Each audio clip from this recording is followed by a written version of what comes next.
Wins are precious at this time of the Isuzu UTE A-League men's season, particularly at this end of the table. It's Brisbane Roar in 13th, taking on the Newcastle Jets in 11th. And in the Isuzu UTE Tunnel Cam, desperate times are going to hopefully reflect some pretty desperate measures and play tonight. While it might not be the best season so far for fanatics of these two teams, hopefully the stakes will mean for the neutral tonight we get a hot contest. Newcastle heading back to Suncorp Stadium, the scene of their second biggest ever away win against the Brisbane Roar. That was in 2019 and 6-1. The days of Dimi Petratos, how they would dream for a result like that. They have been good travellers at times this season, the Jets. They did win handsomely away in Perth. And for the Brisbane Roar, with 2 competition points from 10 games, the equation is simple. Just win. Find a win from somewhere. If it's against the Jets tonight, that would be the kickstart that the Roar need for their campaign. So out onto Suncorp Stadium, these two teams come. Not much to split them in the all-time head-to-head. Brisbane with 21 A-League wins, Newcastle with 23, 12 draws. Just 6 goals the difference over almost 20 years of A-League play.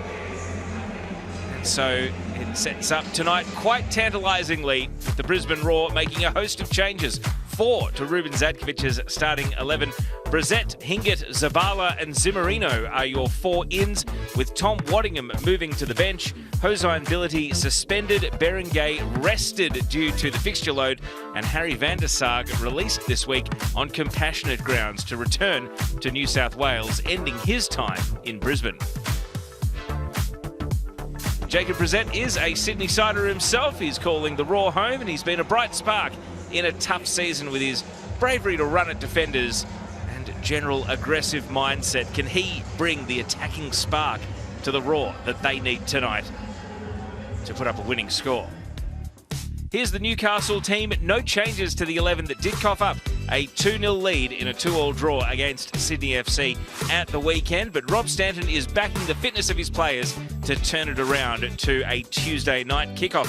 A couple of switches on the bench. No Vidic or Van Dawson tonight, with Scarcella and Rose preferred among the substitutes.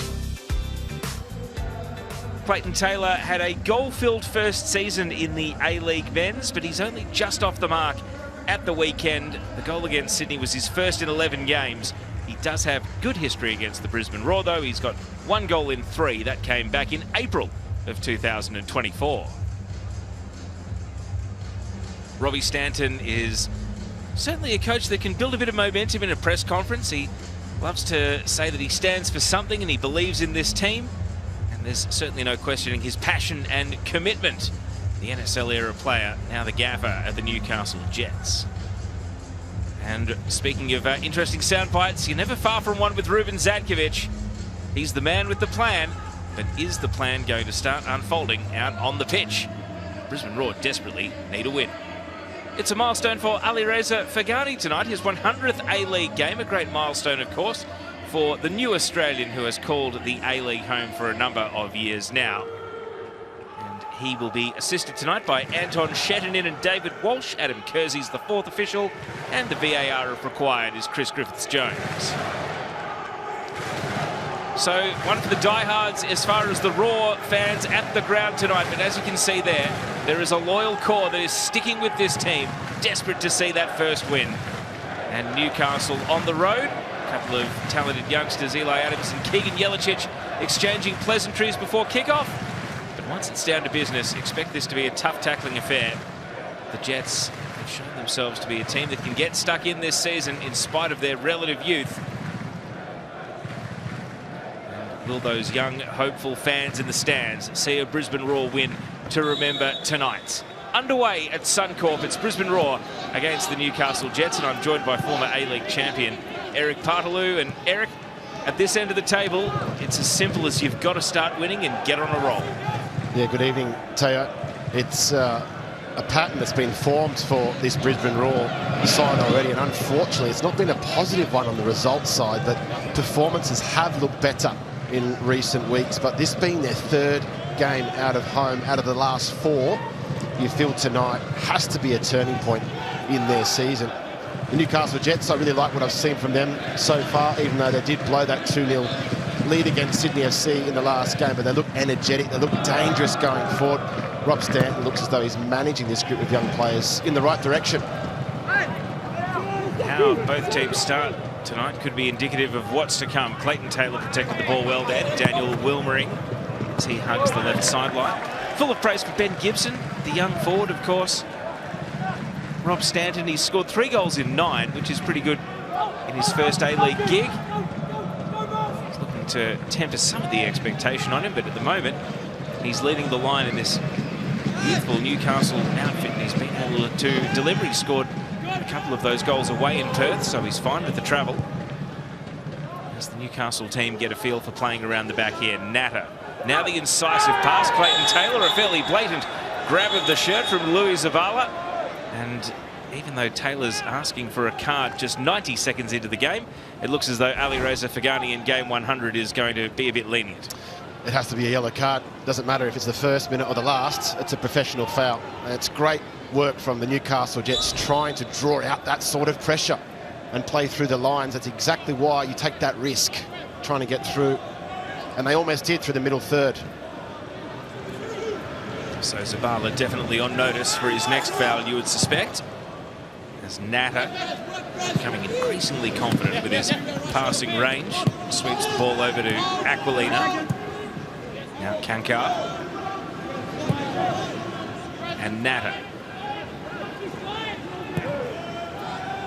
Raw happy to stand off almost at halfway at the moment. Wait to see when they start getting interested in trying to press the ball. Zimmerino now rises to a jog. Newcastle relatively comfortable in possession at the moment.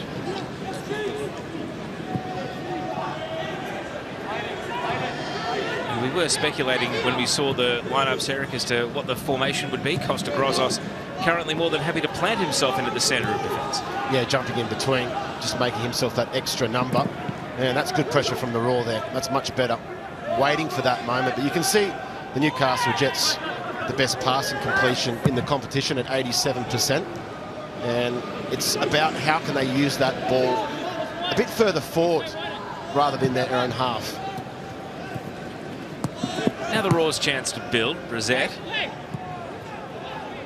And around the defence, the Raw players go. Well, ensure. Jack Ingham. His pass intercepted by Taylor, but the second ball is there for Jay O'Shea. That's Ruben Zadkovic's voice there. You can hear simple, simple. The win probability almost dead on. I mean, in almost 20 years of head-to-heads, it's Raw have scored 68 times, Newcastle 74, and there's only 2 wins the difference in that time as well. So understandably, not much to split them.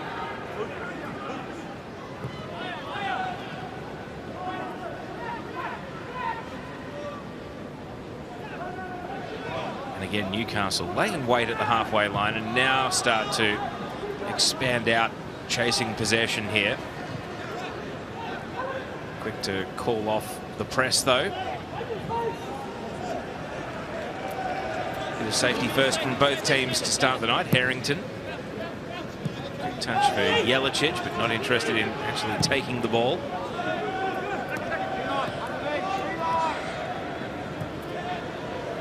For Ben Halloran, coming off a goal last week, or last start I should say, at the weekend against the Mariners.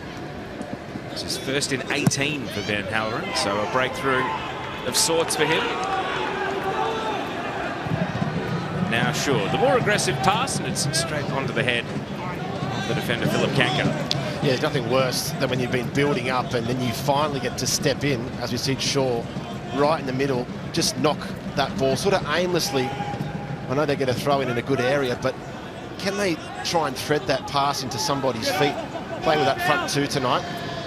Zimmerino is one of those players, and himself and Jelicic have to hold the ball up, and they've got to make good runs in order for Brisbane Raw to make passes to them. It's as simple as that.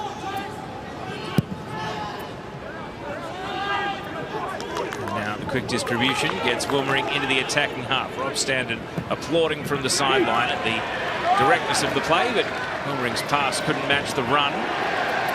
Willing in midfield.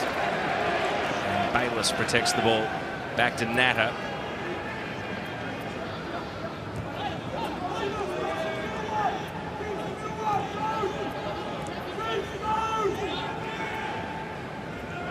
Lots of directing traffic as Newcastle try to play through the Raw front three in midfield, and the ball has been spilled. Out of the tangle, Hingett made a presence. Zavala, O'Shea.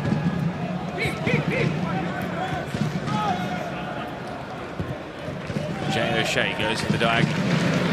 Brissett, oh, he let it bounce and it got big on him. It became very difficult. It was crying out for a first touch on the end of the diag, but he decided to trust the surface. Maybe it shouldn't have been.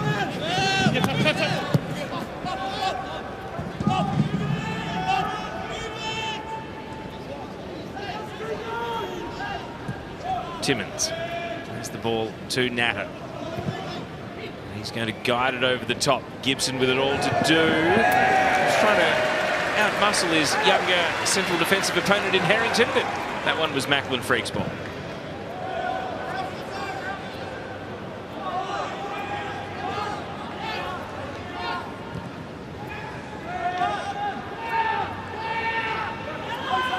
An aggressive run from Timmins, and he pops it out into space. Gibson's away now. Trying to drag the centre-back Harrington out of position, but Raw have got cover in the middle. Timmins. Promising run from Bayliss. Now Gibson knocked off his toes. As you can see, the Jets have set up their defenders a little higher now. It means this next pass starts to move just a little closer. And then in the space of a couple of passes, they retreat. Yeah, and Costa Grossa sitting all the way back and not joining in the attack once it does go forward.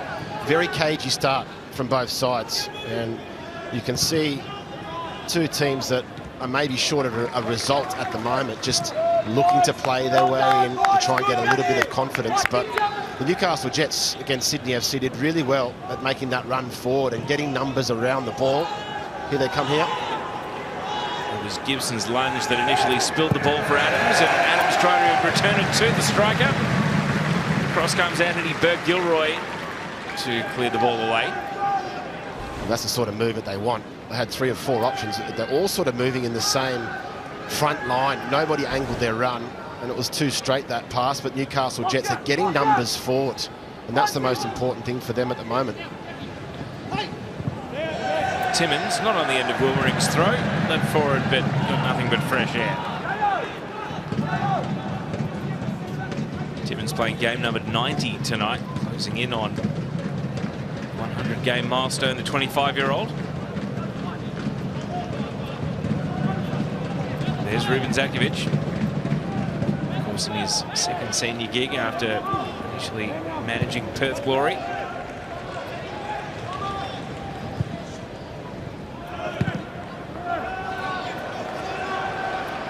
Zimmerino led to the ball here by Natter. And they're the sorts of passes that you've got to look for someone like Ben Halloran. They're playing that 4-4-2 formation tonight. Turnover here could prove dangerous. It was Scott's clearance that was headed back into the box, and then just enough done to usher Brissett out of the penalty area. Here he is on the ball now. Jacob Brissett thinks about whipping it across, decides against. Shaw. Hingett. And he misses Halloran, who was jagging out to the flank. Instead, Bayliss mops up and now tries to send Gibson. Gibson tried to back his speed, but Walid Shaw refused to be beaten. Keep your eyes on that battle tonight. Walid Shaw has got a big job to try and contain those runs over the top. They're very fast, the Newcastle Jets, to get forward.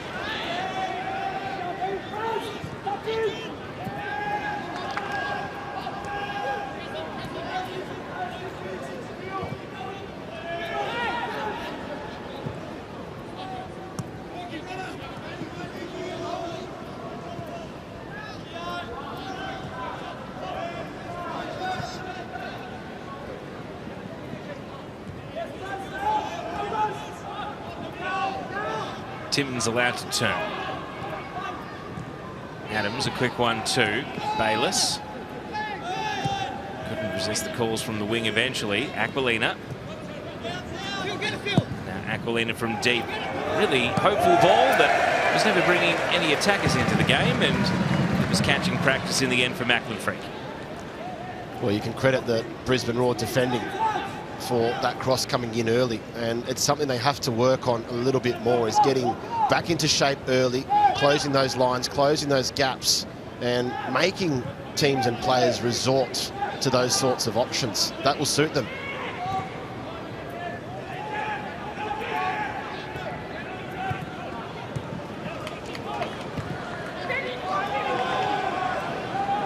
And Eric, that pass, what does that pass say about how Brisbane Roar are looking to build an attack? They're worried, and to relieve pressure, usually you play that ball first time around the corner. Jay O'Shea knows a lot better than that. But I'm looking at Ben Halloran, and I know the speed that he possesses, and I know the threat that he poses. Speaking of speed, here goes Wilmering looking for the audacious crossfield switch all the way from left wing to right. He couldn't quite spot up Aquilina. Would have been a great ball and a great counter-attacking move. Newcastle Jets clearly looking to play that ball forward quickly. There's a little bit more room for him to move into that there, and had Eli Adams joining in as well. Wilmering can get himself up and down.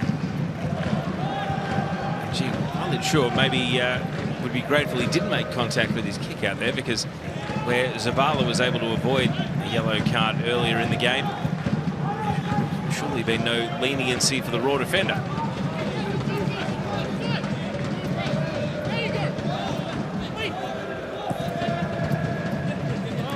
Adams leaves the ball with Aquilina. I mean, it's not an easy surface. You can see that tonight. It's a little bit bobbly in places, but you've got to tip your hat to Newcastle Jets trying to play out and still trying to invite Brisbane Roar to come and have a bite here, and then looking to play around them if they can get through the lines. Oh, another really incisive pass in Adams. Well, he tried to take it and go. He gets his ankles tapped by Anthony Burke-Gilroy, who, like any defender, a little concerned about a cut. He's quick to flee the scene. Yeah, that's 2 cheap fouls now from the Brisbane Roar on Newcastle Jets players. Referee opting not to go into the book. It would have been a soft one, but it's a challenge from behind. It stopped another promising position forward. Adams has bounced back to his feet right here. Take on Harrington. And now Brissett for company. The Raw duo extract the ball. Zabala, Jelicic and Hingett. And now Raw on the move. Hingett has to stop and prop though. Halloran's pass is a reset back to the halfway line.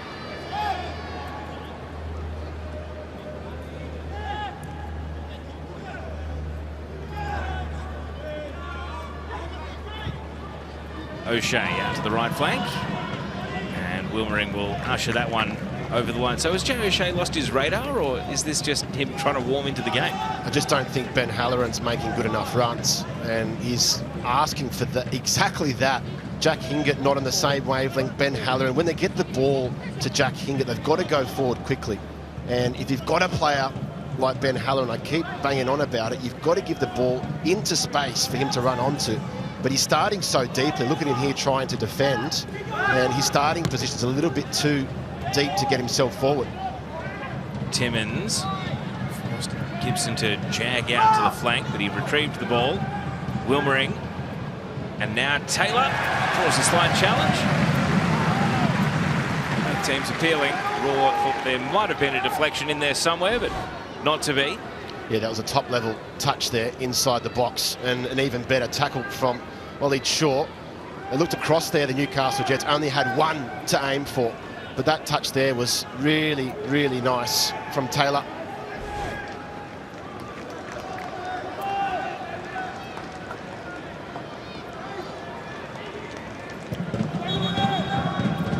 Alireza Fagani wants to have a word to Jack Hingett and Costa Grozos, who are busy trying to jostle for position. See, sure there is guarding space rather than a man. Adams Now the ball is whipped to the far post. And the shot from Taylor is high into the night sky. It's something they've got to work on, the Brisbane Roar, and that's defending from set pieces. They were undone early on in their last game at home with an own goal. Rob Stanton seems to think that that one should have been attacked a little bit more aggressively.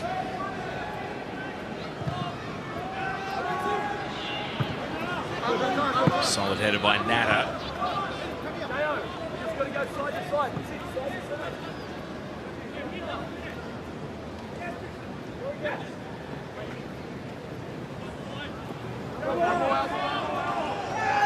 This time the flag goes Newcastle's way.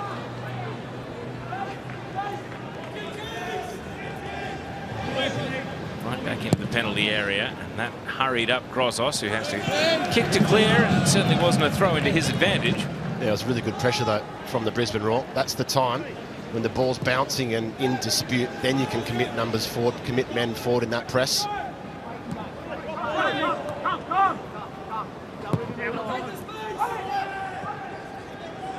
Harrington. Jelicic.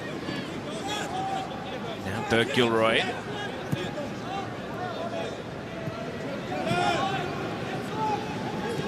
O'Shea. Jelicic's pass just explodes off the boot and turns possession over. Taylor with it all to do on his own, but he loves a solo run. Clayton Taylor weaving into the box. And a last-second deflection puts it behind for a corner. And Clayton Taylor nearly did it all on his own. Well, great football. And what a tackle from Harrington right at the last minute. And he had a lot of work to do here, Clayton Taylor, but he bursts through and takes the right decision to go through the middle where they tried to both get a piece of him. And Harrington, that's a match-saving tackle perhaps, saving a certain goal. You saw how vigorously Macklin Freak there grabbed his 17-year-old defender to G him up after making that tackle. Still the corner to deal with though, and still very early in the game. Freak reaches out with the right fist, punches away. Adams. Well, he's chopped the pass, and it's going to cost Timmins 15 metres and allow the Roar to push up their defence.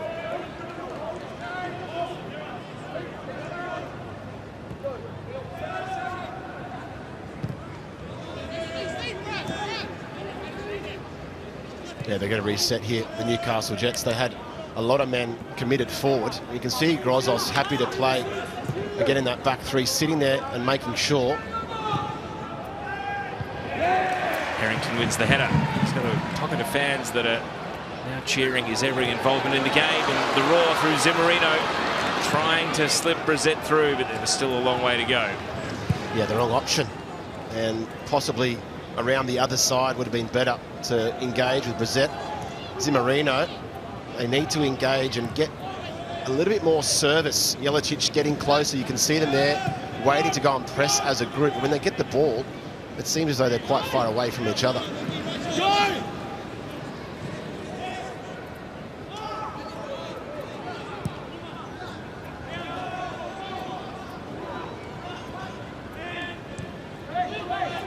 Wilmering.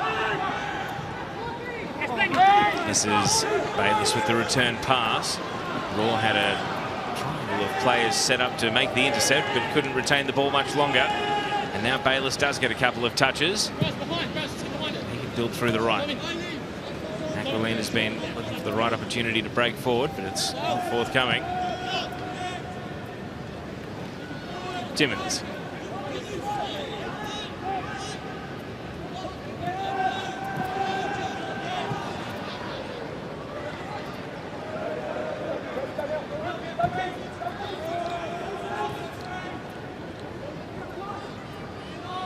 Timmins again, this time the pass a little under hit, but he'll get it straight back. That's frustrating for the Roar.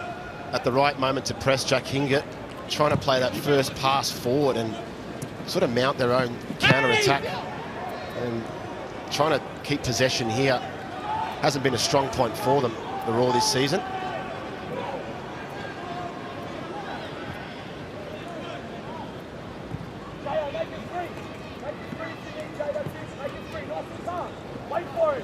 is the recent form line for the Brisbane Roar. They draw with the Western Sydney Wanderers, the one non-loss in recent times. Of course, they were level with the Mariners before giving up 2 later goals. Here goes Hingett into the box once, twice. Couldn't repeat the trick. Jack Hingett, the recently capped Sri Lankan international, showing us what he can do at his veteran age. Not sure what sport he was playing there. A little chip and chase, and then again, Jack Hingett trying to get something started on the offensive end.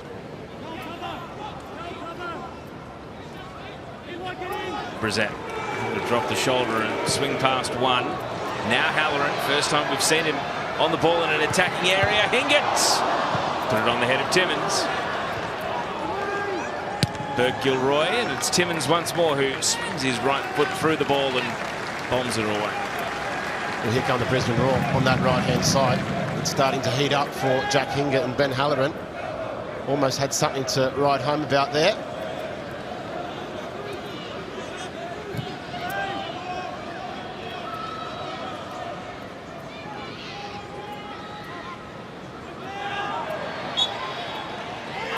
Foul gives the Roar a long-range free kick. So they're starting to enjoy a bit of territorial dominance. O'Shea not interested in setting anything up. He wants to take it quickly and keep the ball moving. Shaw. Hingett.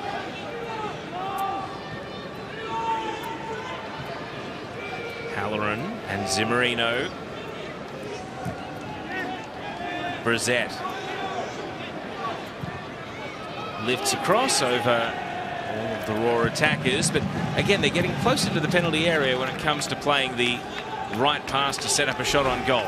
It's almost as if they're afraid to have a shot at goal, and they get to these sort of positions, and Brissett didn't get his head up to have a look where the run was coming from Jack Hingett. And I think Jelicic was there at the far post as well, but was just standing still. So the movement going forward needs to be better for the Brisbane Roar. Of course, if you're wondering where Florent Berenguer is, he's been rotated out due to the fixture congestion. Newcastle, their recent run, that draw with Sydney, a win away to Perth was handsome. Losses otherwise.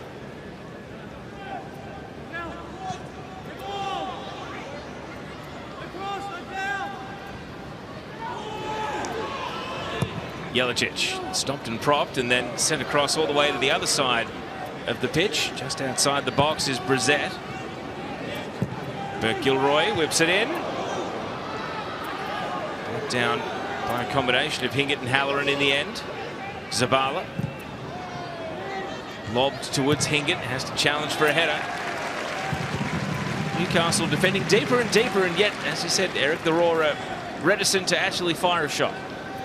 Doing really well. Newcastle Jets just sitting on the edge of the box, quite happy to let it go wide and high and not allow anything to come through the middle. But Brisbane Roar, if they're smart enough to get that extra pass through the middle and make a good run, they could be in for all money.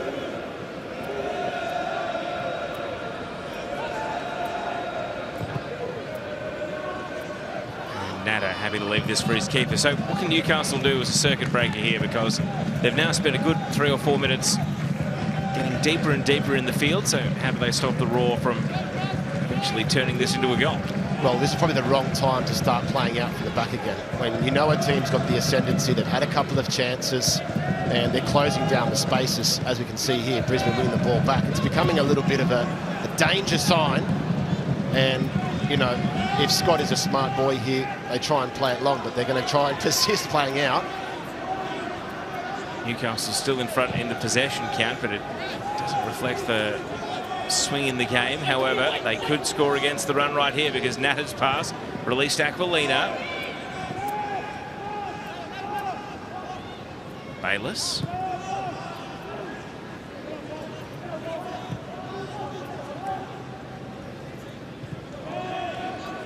And I think going forward, you want to see the likes of Eli Adams and Clayton Taylor getting the ball and running onto the ball rather than having this possession here. We know how good they are on the counter-attack and when they get the ball into space, but they're trying to play this controlled game away from home at the moment, And yes, it looks settled, but they're not creating a lot of chances. Grozos back to his keeper, Ryan Scott. This time there is the clearance for distance. Harrington, a great leap up for the header. And the Roar are trying to capitalise. Zimmerino to Zabala. Louis Zabala to Hingett.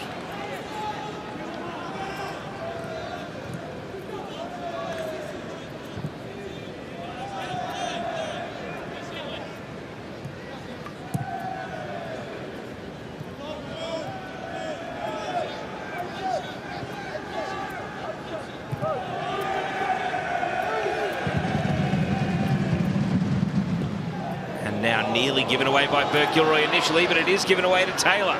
And the Jets are in dangerous position with Timmins. Timmins off the underside of the bar. It's there to be won. Harrington with some brave defending, and he keeps it away from Gibson. And Timmins nearly had his first goal since April 2022. Brisbane just playing themselves into trouble there. Newcastle Jets just waiting for the right moment to pick them off. And it was right here the opportunity presented itself. Taylor picking the right pass, and just here, what a strike, taking 3 touches.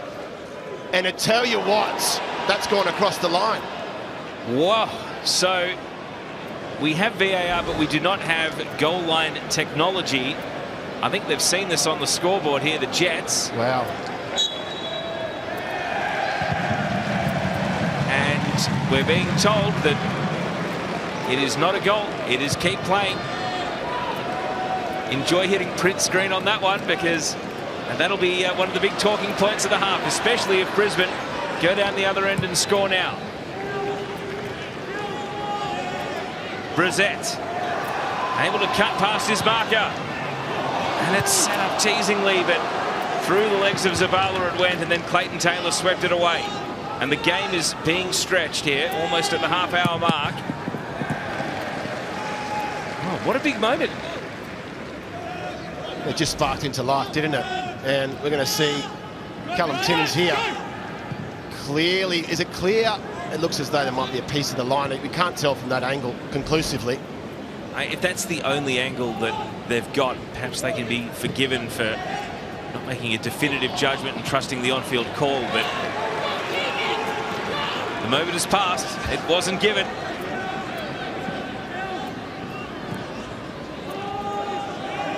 Timmins hasn't scored since he was a Perth Glory player, so that would have been quite the breakthrough. He's made a busy start to the game in terms of his time in possession and ability to drive the Jets forward from that central midfield position, so a goal would have been quite the way to cap off a first half hour of the night, which he's really had a piece of. And to give some credit to the officials, when the ball bounces like that and comes back out towards the goalkeeper, it's usually in an indication that it hasn't crossed the line and come back out. But geez, that looked close. I'd love to see another replay of that, and possibly another angle if we've got one. But the referee has got a second to make that decision. To take it back a couple of seconds before that moment, the giveaway from Brisbane Roar. I mean, we'll stay with Gibson here because Freak's out of his line. And the net's open here.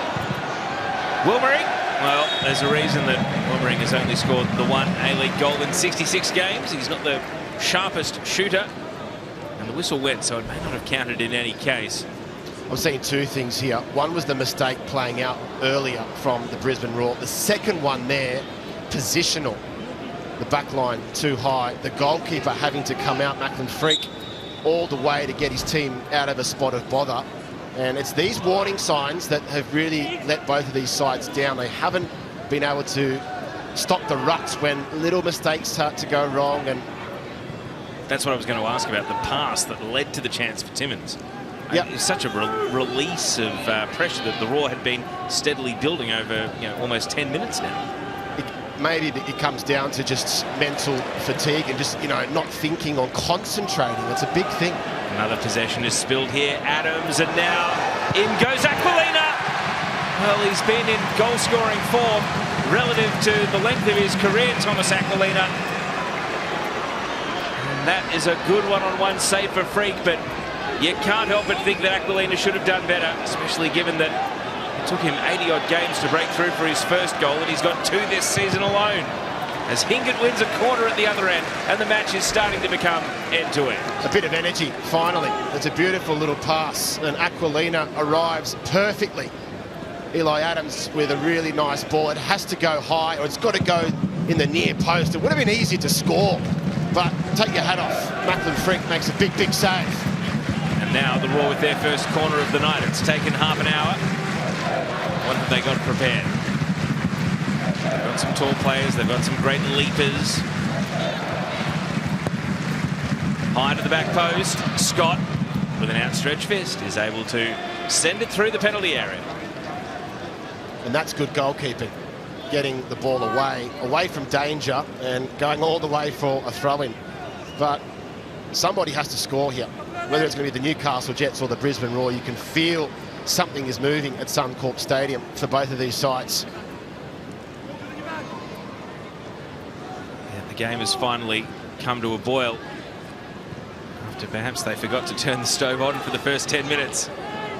Here's Adams, caught in possession by Burke Gilroy. Zimmerino, and Adams goes and makes amends for his mistake and now clips it out into space. Wilmering is off and running, and he tried to play it around Hingett, who was wiser than to be beaten by that. Good clearance from Freak. Zavala, Halloran. The ball takes a kind ricochet for him, and now he can weave away. Halloran. Field pass to Brissett. If he can bring the ball under control, he's dangerous here. Brissett's, and on one bounce, Ryan Scott was planted behind the shot. Yeah, it's brilliant work that from Jacob Brissett, opening himself up and getting a shot on target finally for the Brisbane Roar. Great work, Benny Halloran, using his skill set to dribble and get himself out of trouble. It's a good sign for the Brisbane Roar, getting those sorts of opportunities. Possession coughed up here. Aquilina. His turn to go and commit a foul, and then he boots the ball away. Frustration at himself more than anything.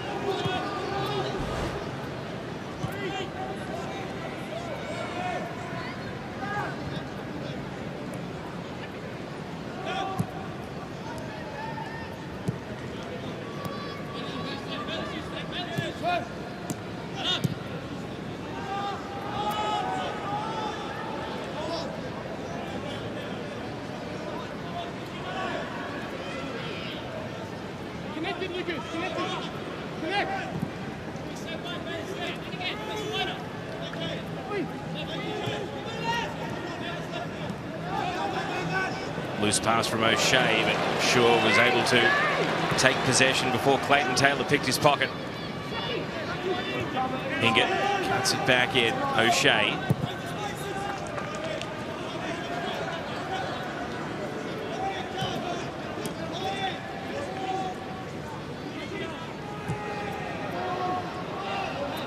Here's Halloran with Hingett for company. Big, long, overlapping run there from Halloran. Couldn't really distract the defenders, but Hingett has got it behind himself. Oh, and cut back towards the penalty area, but out for a throw. I thought the chance had gone there for Brisbane Roar. They had gone from the right-hand side and went back in the middle, and then all of a sudden, it really opened up for Jack Hingett, and that ball across possibly could have been driven along the ground, would have given Robbie Stanton a few more grey hairs. O'Shea. Hingett caught in possession by Timmins. Wilmering will win the throw for his side.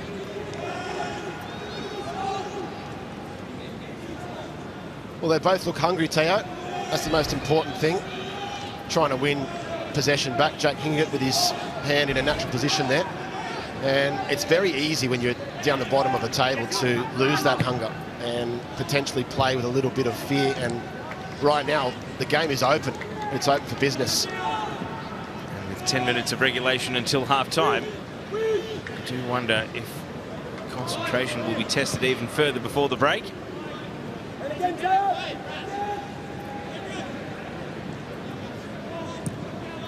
We've seen some errant passes and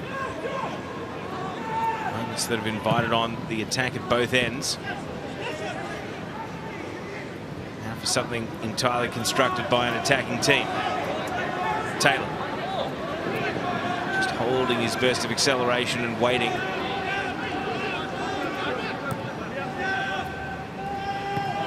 See Bayless there has had to tie his shoelace immediately after playing that pass, so he's out of commission at the moment. I still would have played him. Played a 1-2. Demanded he spring back to his feet, which he has now done. He's got that bootlace tied up just in time. And that pass is misdirected, and Ruben Zatkovic appreciates that this Brisbane team held firm and forced a mistake. Forced them to go long, but that's exactly where the Newcastle Jets are dangerous, high and wide.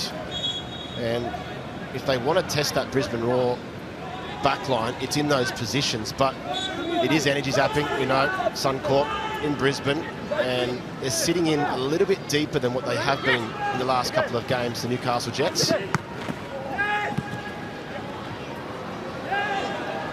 from Adams was smart.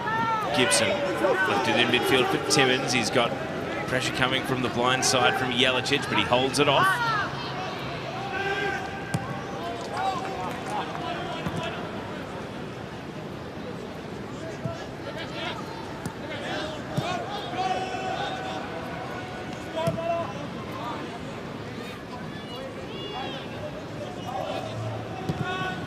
Natta. Timmins, tough pass to control. It's going to break central for Jay O'Shea.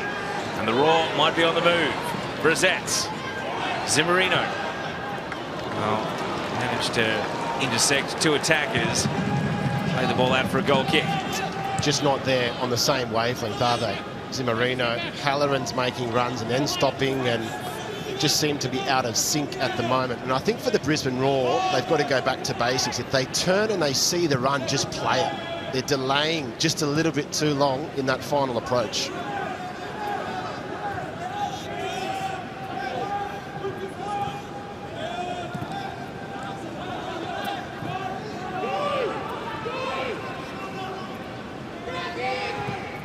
Natta, that pass finds Timmins, but the next one is going to be a little slower moving as it eventually bounces its way over to Aquilina. Has had Newcastle's best chance to score. Now he's setting up. Adams rattles the woodwork. And Gibson, the attack still alive for the Jets. Adams follows up again. Couldn't get a shot away this time. It's cleared in desperation. Timmins.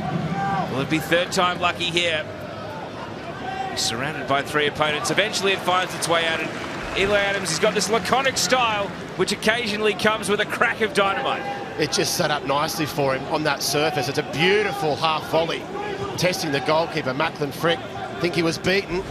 And lucky those goalposts are regulation size. If they were a bit thinner, Newcastle Jets would have had 2 goals already. Adams with that double against MacArthur earlier in the season, and his only other career goal was a really special one for Melbourne Victory last season away against the Perth Glory. So he really does only score eye-catching goals. That might have been the best of the lot had it been just a little lower.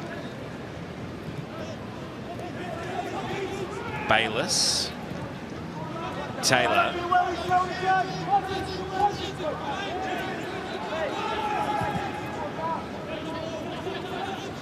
Really crisp this from the Newcastle Jets. I'm enjoying the sharpness in which they're playing it. In terms of playing here, it's a bit slow, yes, but when they get that right passing between the lines, they are turning quickly. They are passing forward. They are making runs. And Adams again has got that radar honing in and a sense for the vulnerabilities in this Raw defence, but he's not able to chase down that long pass. See the XG, Brisbane 0.03 so far, so a long way from a goal. Newcastle at least compiled 0.56 from their array of chances so far. Though at times, possession and territory, it feels as though Raw have had Newcastle in their grip, but if you don't shoot, you can't score. At least the best you can buy a deflection.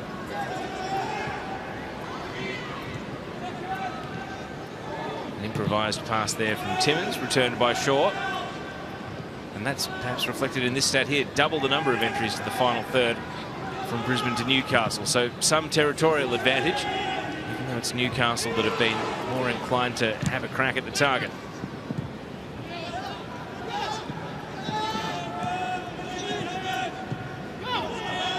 Ruben Zadkovic in that press conference after the last game was talking about metrics and how pleased he was with his side being, quite good with the ball and, having all the statistics to back up the performance. But at some point, it doesn't really matter. It's about the quality of the entries into the box. If you enter the box once with a quality chance and you score it, it doesn't matter if you have 10 of those. And I think we're seeing that with the Brisbane Roar this season. If teams are scoring a goal, they're happy to let them have the ball. They're happy to let them try and cut things out and have final third passes. It's about trying to score a goal and not concede. Simple as that. Taylor chasing here. Well, as halftime approaches, do you suspect that we might see a character change from either team to be a bit more daring in the second half, or are the circumstances of this match one that mean that both teams are still going to stand off at times and be patient and let the other have the ball when they don't want to get too committed or too aggressive to leaving themselves any gaps out the back? Well, even if Thomas Waddingham was on the pitch, I'm just concerned that they're not going to get the ball to him. And if you look at Newcastle Jets at the moment, they look like the team that is just going to bide their time and create one or two good opportunities. And I think they have the advantage at the moment. Rob Stanton will keep it the same, maybe tweak a few things at half-time, shape-wise, and get them to go further forward. But the back two here for the Brisbane Roar are a little bit shaky for me. Need to be a little bit settled in their positioning. Burke Gilroy. Zimmerino almost heading into his own advantage. Grozos. Both players appealing. And it is a goal. Is it a goal kick or a corner? I think Ali Reza Fagani has disappointed Adam Zimmerino greatly by pointing for a goal kick. Well, we've seen Costa Grozos play at the back again tonight, having played there against Sydney last week, and he's plugged in that gap and using all of his experience and all his muscle. I think it had to go there. He was able to head the ball away from Wilmering. And just like that, we've got 2 minutes of regulation to go in this first half.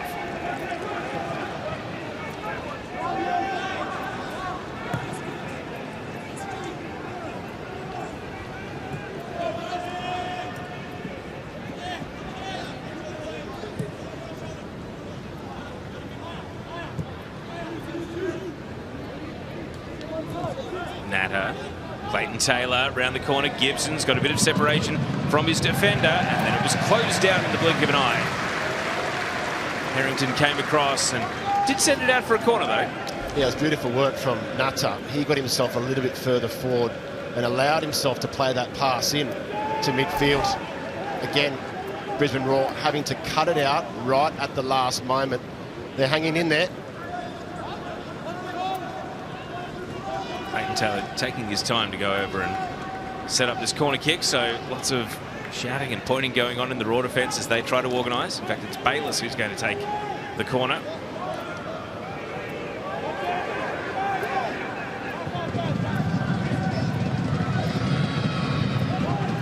And it's an uncontested header in the end for Burke Gilroy. Adams nods it back into the mixer. And a confident claim from Macklin Freak. Just wondering if Burke Gilroy had a good shout there to maybe head the ball away rather than heading it back into traffic. It's a good claim from Fred. Jelicic fouled here by Bayliss, so chance for Roar to advance some numbers right at the end of the first half. Now this is a good foul. In the halfway line, Jelicic, dangerous play, getting away. And Newcastle Jets have not really been undone in that area a lot, and that'll really please Rob Stanton in the middle of the pitch. Nothing going into the front two of Brisbane Roar. Nothing going into feet.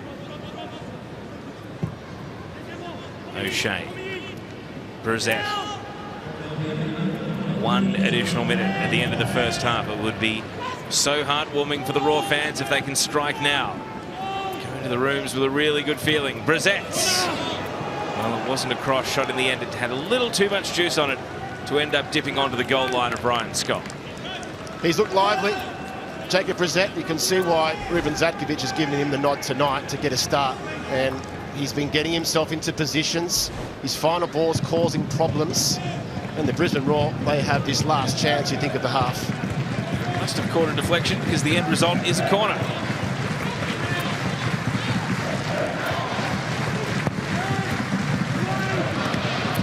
Not cleared initially, but it sits up kindly for Scott after Natter nullified the attempt from Harrington. And the Jets go end-to-end in the blink of an eye. They've only got seconds to work with at the end of this 1 additional minute. Referee's seen enough. Half-time, and a search for a first win in 14 for the Brisbane Roar continues.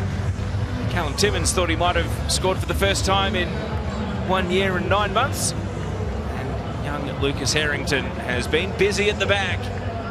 Ben Gibson having a chat to the referee, while another big team talk at half-time is on the way for Ruben Zatkovic. Does his team have the winning ingredients tonight? We don't know right now because it's Brisbane Roar 0, Newcastle Jets 0.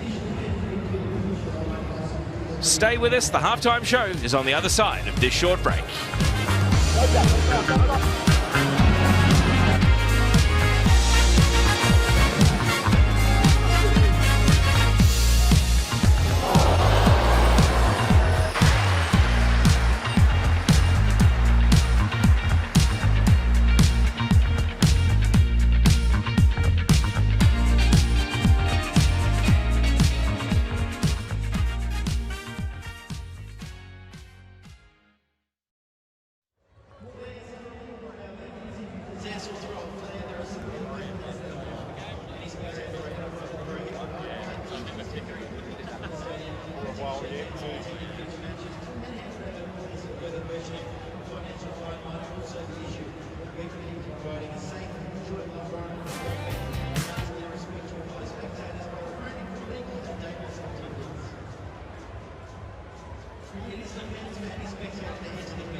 Can I hand you that one, please? I'll give No you worries. one sec.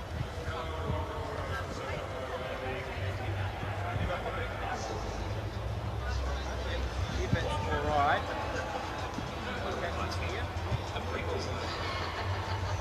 Hopefully you'll hear someone speak to you in a moment. Just straight down the barrel, eh? Yeah. G'day Ben, it's Teo and Eric in the commentary box. Just checking you can hear us. Yeah, all good, mate. All Sweet. good. We will talk to you on air soon. No dramas.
Half-time at Suncorp Stadium, and this battle between two desperate teams yet to yield a goal. Not for a lack of trying, though. Brisbane Roar and the Newcastle Jets deadlocked at the half.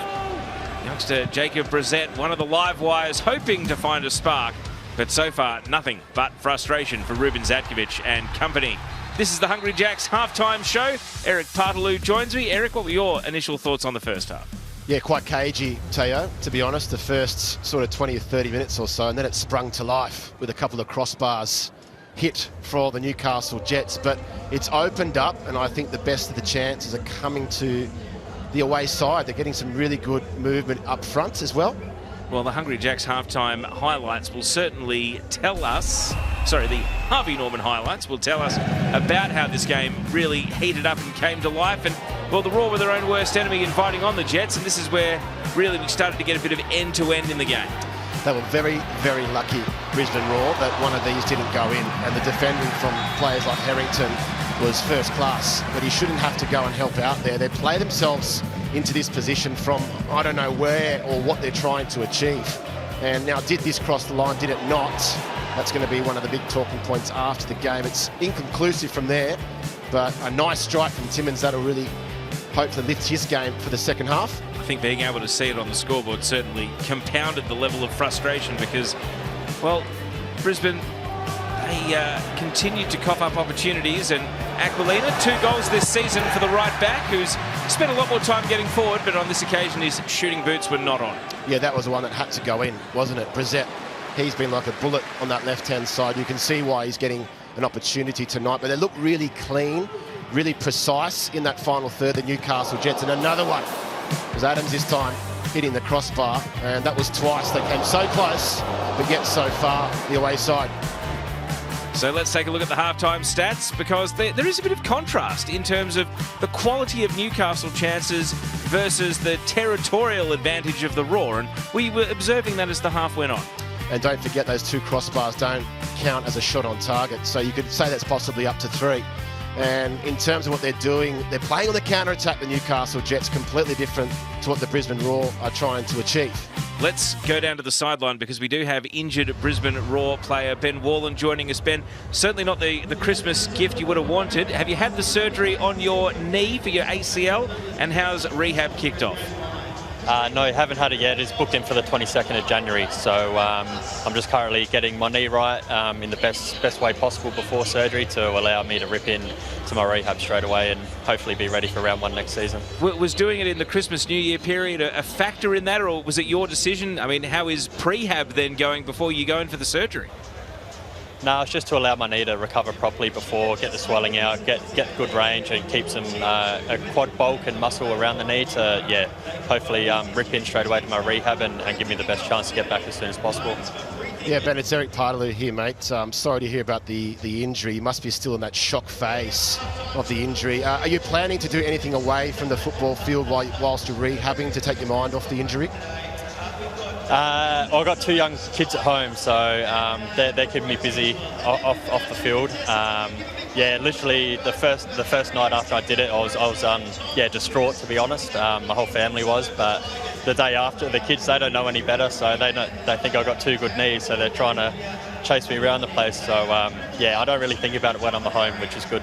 Yeah, good to see a smile on your face. Just tell me now, Nilol, Suncorp Stadium, Ruben Zatkovic, what's he saying to the boys now at half-time? I think he'll be given a little bit of a rev up. Obviously, they've had a few clear-cut chances from our own mistakes, and we just need to stop that. That's been sort of the story of our season, and we need to capitalise on our chances that we've had. We just need to be a bit more clinical. Are you noticing any tension around the club? Obviously, Ruben's put up a pretty brave face to the outside world, but does it feel like business as usual around the Brisbane Raw? Yeah, definitely. As you know, if clubs go through this sort of phase, as bad as it is, we just got to keep looking at the next game. And once that first win comes, I think they'll start flowing. And we got a good group of boys as well, led by good coaching staff and good staff in the office. So no panic stations here. And once we get that first win, they'll start flowing. Ben, thanks for your insights. All the best for your upcoming surgery and rehab, and we appreciate you joining us. Thank you. Cheers, guys. Big thanks to Ben Warland there from the Brisbane Raw. Let's take a look at the Paramount Plus Player Index. Eric Partaloo, what do you make of the individual leaders on the index so far? Very surprised to see Walid Shaw topping that list. He's looked a little bit shaky. Positional sense maybe doesn't come into consideration on the player index, but I thought the back line was a little bit too high and all over the place Grozos is getting a lot of the ball. That's why he's in that position, and Nata playing a lot of good forward passes. Speaking of defenders, let's take a look at one of the Raw players, Lucas Harrington. He's had to make some recovery runs. He's had to make some sacrificial acts with his body. How have you made your interpretations of his defending so far? The two last-ditch tackles are things that he shouldn't have to make. He shouldn't have to be there clearing that header. He shouldn't have to be coming all the way across on the opposite side. And that's what I was talking about, the positioning of Waleed Shaw is uncertain tonight. But Harrington, he's been alert to it. And so we thank Lucas Harrington for his work so far. Hopefully it continues for his sake into the second half. Let's go to the earlier game on this Tuesday night. A couple of the City youngsters, Harry Politidis with the first half goal, and then Ben Mazzeo in the second half, securing a 2-0 win against Western United. We were watching Western United's miracle comeback against the Perth Glory, and perhaps we both concluded that they spent quite a few petrol tickets in that game. Yeah, I mean, Western was sort of their own worst enemy as well. This is a great finish here, great arrival, and bang. But in terms of what Melbourne City have had to do against Wellington Phoenix and now against Western United, they haven't really looked as though they've played against the real sides. Western didn't really show up today, Wellington the week before, but the youngsters of Melbourne City, they are on fire. And you can see what it meant to Ben Mazzeo. He was coming back from a serious ankle injury, and clearly his mates were thrilled to get among that goal celebration. 2-0 win for Melbourne City against Western United. And as you say, it was young talent time for that Melbourne City team. They continue to climb the table. They're up to second now, only 2 points behind Auckland. Of course, Auckland having a game in hand. Don't miss football tonight. Gee, they've had some big guests. Is there one bigger than Besart Barisha? I'm fascinated to know what his coaching aspirations are, given that he's back in Australia. And there are some A-League vacancies potentially either open or opening. Don't miss it on 10 Volt and Paramount Plus. This has been the Hungry Jacks halftime show. Stay with us. The second half is coming up soon.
Pictures from Suncorp Stadium, where at half-time Brisbane Roar and Newcastle Jets are eagerly looking for a goal.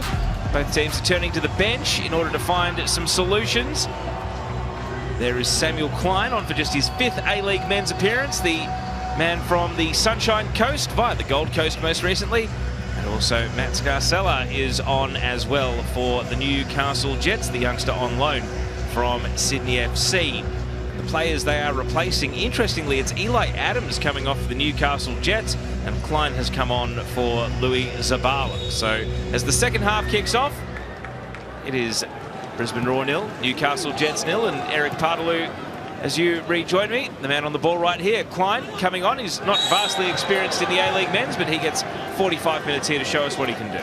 And that's what you want. You want an early touch, get the confidence going, and to try and maybe dribble in that position. You can see they're nipping at their heels already, Newcastle Jets. But Brisbane Roar, good to see them make a positive change, trying to find a way here at home, and particularly for the home crowd, to get them behind this team that are stuck in a rut. Klein hasn't played for the Roar since November the 23rd, whereas Scarcella's made now 6 sub-appearances this season, but he's never started in an A-League men's game. For those of you who may have only joined us during half-time, Newcastle did rattle the crossbar twice in the first half. Callum Timmins and also Eli Adams, who has now been subbed off.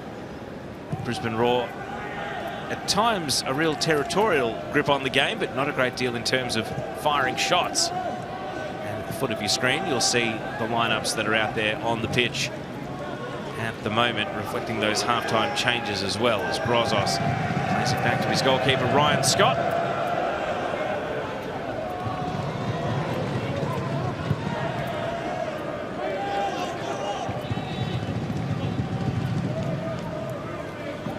Jets as well. Clayton Taylor trying to dribble his way through a 1-on-2, but the combination of Shaw and Klein eventually dispossessed him. Jay O'Shea caught from the back, tracking Ben Gibson, but not for long. I think if you're Brisbane Roar, this is the time where you've got to risk a little bit more. And certainly from that half-time team talk, Ruben Zadkovic would have been saying that. They've held on to the lead, or held on to the result rather, and now it's about trying to go and getting 3 points. And you can't do that from sitting back. You've got to try and probe. You've got to try and risk a little bit more. You've got to have people making the right runs forward, and that's something they didn't get right in the first half. That combination of Ben Halloran, Hingett down that right side, it needs to be cleaner, it needs to be quicker.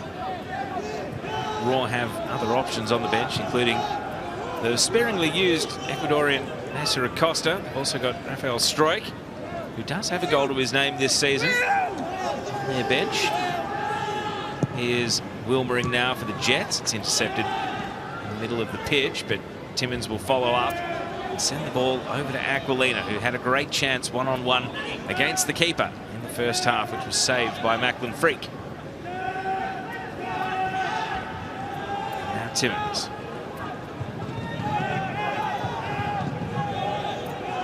Bayliss.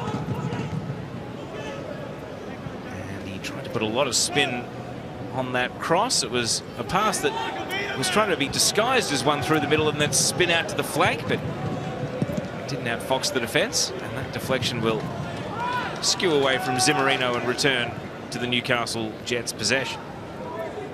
Timmins. Through one challenge he goes. Aquilina, you see Scarcella, the sub, trying to drag a defender with him, but no one was biting. Instead, they all go to the ball. Brissett, short-lived possession. That's a big problem for the Brisbane Roar, looking for that first pass forward, but they're all back in the 2 banks of 4 defending. So I understand the importance of trying to not concede and closing the gaps, but they've got nothing forward. Once they look forward, it's only really Zimmerino offering himself against 3 or 4 players. Newcastle Jets are very happy to try and probe. Look how high their midfield players are now trying to receive in that line.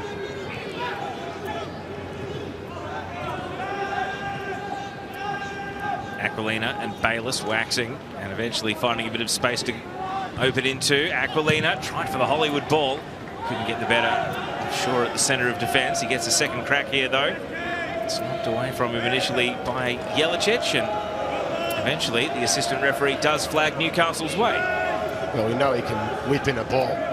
We saw that in the previous game. We know that he can find a teammate, and they look very, very comfortable here. Newcastle Jets on the ball. Taylor, block tackle against Harrington, keeps possession. Scarcella wants to hone in on the target. Taylor, and now the shot. Well, Timmins had a taste of it in the first half. This time he skews it well wide. Getting numbers forward and waiting for things like that to pop up.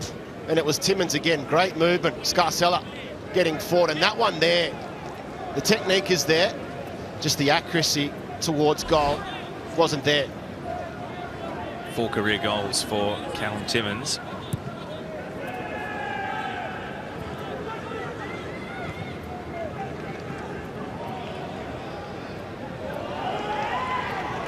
Conjecture over who's got the throw. Newcastle take it quickly. Follow up from Bayliss. Half volleyed away. Brissett trying to keep it in, but not to his team's advantage in the end.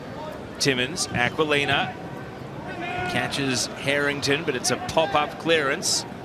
Still requires a bit more work, and now this time a more conventional drive away. But now it's Newcastle's turn to have Brisbane pinned back in their defence. You can hear Ruben Zadkovic asking the players to be higher.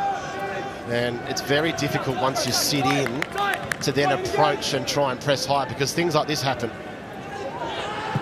Scarcella did well to ride the challenge. Taylor whips it out to Aquilina. Coming back in, batted down by Freak Bayliss. And it pinballs around at the 6-yard box and ends up in the gloves of Freak. How many chances do Newcastle Jets need to hit the back of the net? Again, Brisbane Roar not connecting, not keeping their distances right. It's a beautiful pass out. And Aquilina whips it a dangerous, dangerous ball. And in the end, Macklin Freak, how lucky was that? But that pass there split it open and really asks for somebody to hit the ball and find the back of the net.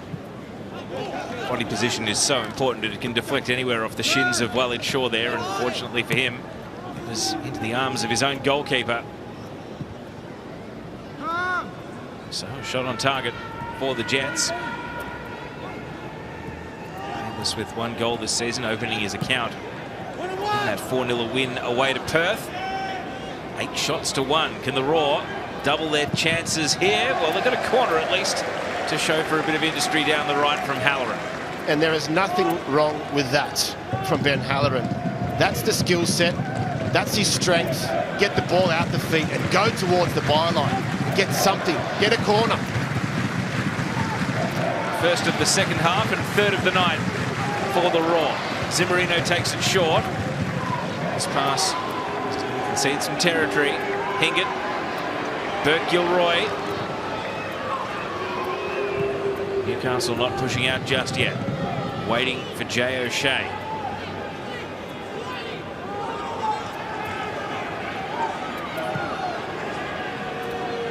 Now Roar at the halfway line. So they've turned a corner into fairly stock standard possession here. Haven't really challenged the box. The Newcastle defence has eventually pressed right up.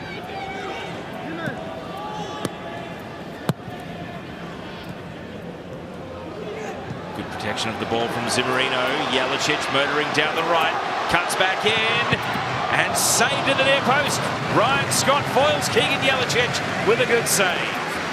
But just when you thought playing from the corner all the way back and keeping possession was the wrong idea, Brisbane Roar knew what they were doing. Jelicic forcing a big save out of Scott. And it was great movement, getting that opportunity. The first one we've seen, Brisbane Roar getting behind that line. Now Roar on top. Couple of corners in quick succession. It looks like we might get a more conventional delivery here. In it swings. And the header from Jelicic. Klein is up. Didn't make the contact he needed. And eventually Gibson, well, not cleared by any means.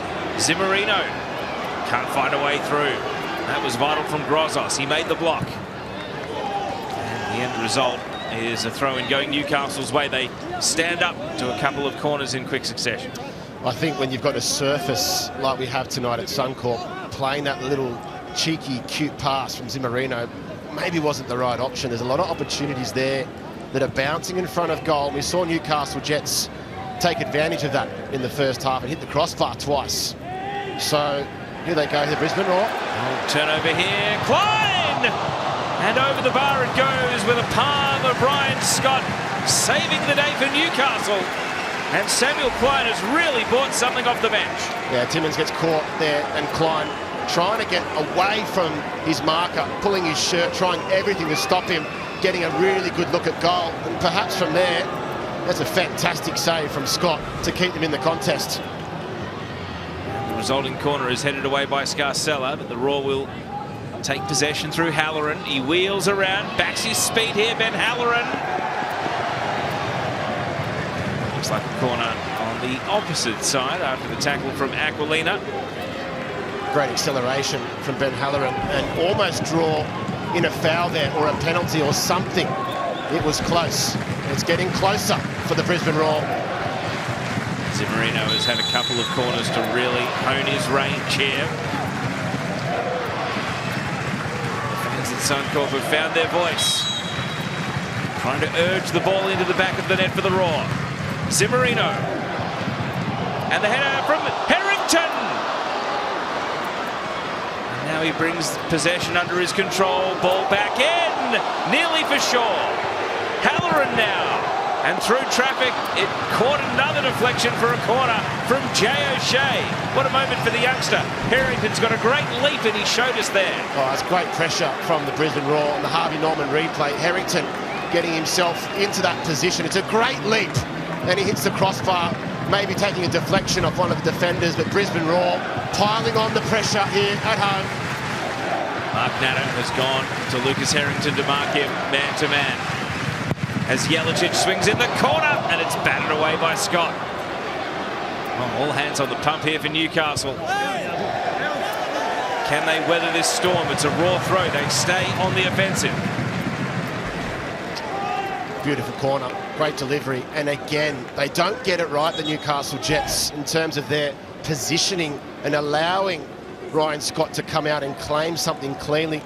Harrington, how close was he? Klein trying to bring the throw in down. Newcastle able to clear their lines.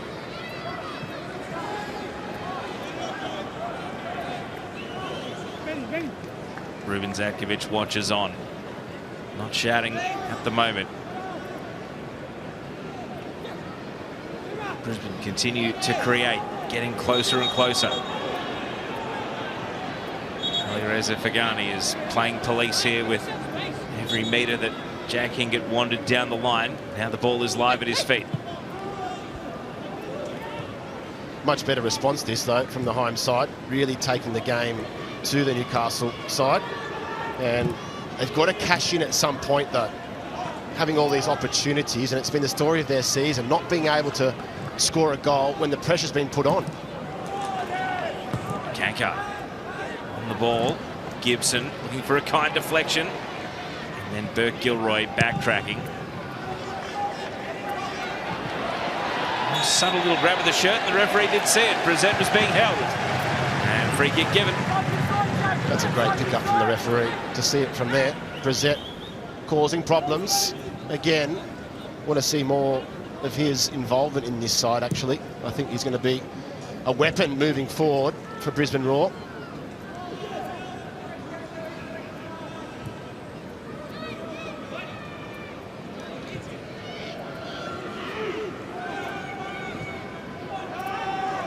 O'Shea finding a gap in midfield so he can distribute out to Brissett. Kankar has really set himself for the task. Wasn't going to be beaten for pace there. Trouble for Aquilina though. Got stuck in a 1-on-2 and then out of the tangle of legs. Jay O'Shea doesn't find a free kick or a throw-in coming in his direction. Showed great desire to get there, Jay O'Shea. It's a really risky scooped pass into a contest, and the Roar won that contest, and now O'Shea does get himself a free kick. Well, Jay O'Shea rolling back the years with a little bit of a magic piece of skill there to manufacture an opportunity to take this set piece. Jay O'Shea, oh yes.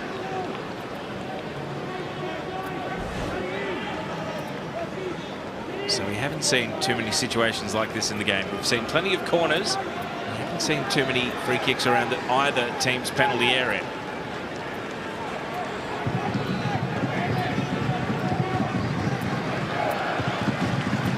Scott wants 3 in the defensive wall for the right foot of Keegan Jelicic. Adam Zimmerino is there as the left-footed option. The ball getting one last telling off.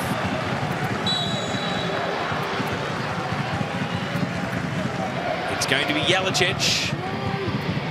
And Klein! Wide at the far post. Well, that first A-League goal was staring him in the face, and he put it wide. Keegan Jelicic, what a ball to the far posts. Sam Klein, he's unmarked and he's untouched from anybody in a blue shirt. He's got to go back across the goalkeeper. That should have been the opening for Brisbane Roar. It's a good set piece. They didn't make it count, the home side.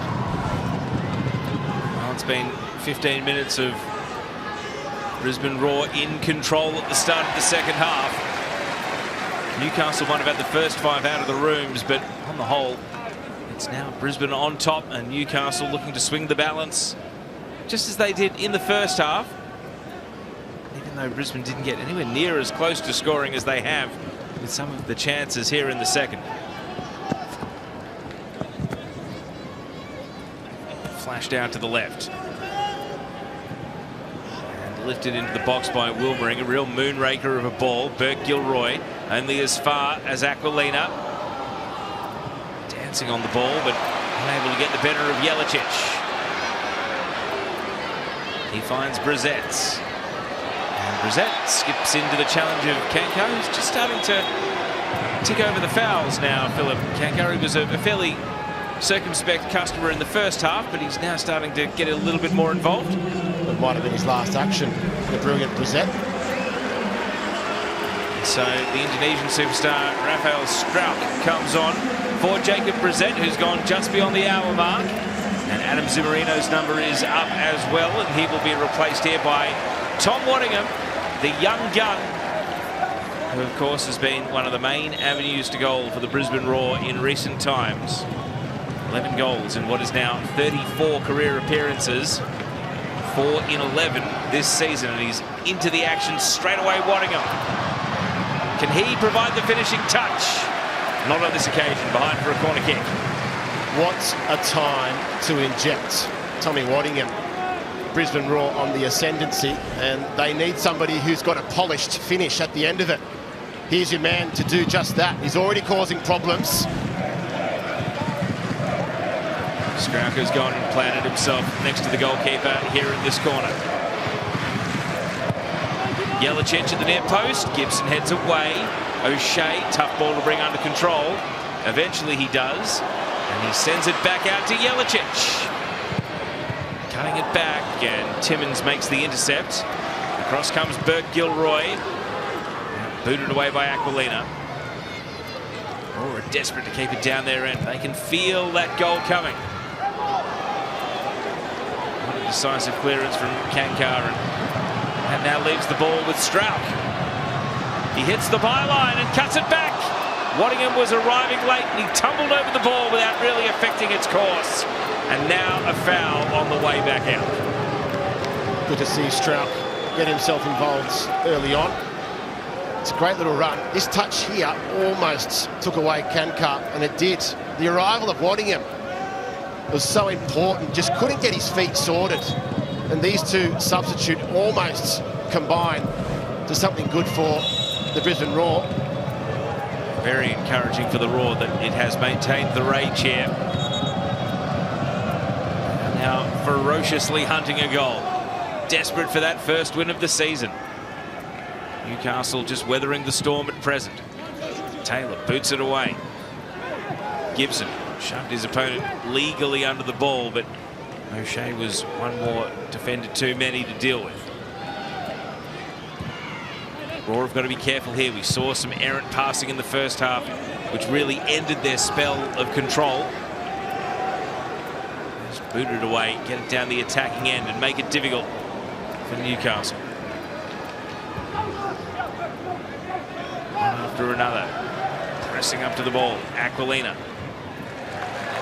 So much better in terms of a contest. That's why Ruben Zakovic is applauding his side. Completely different performance. They're stepping in, they're pressing.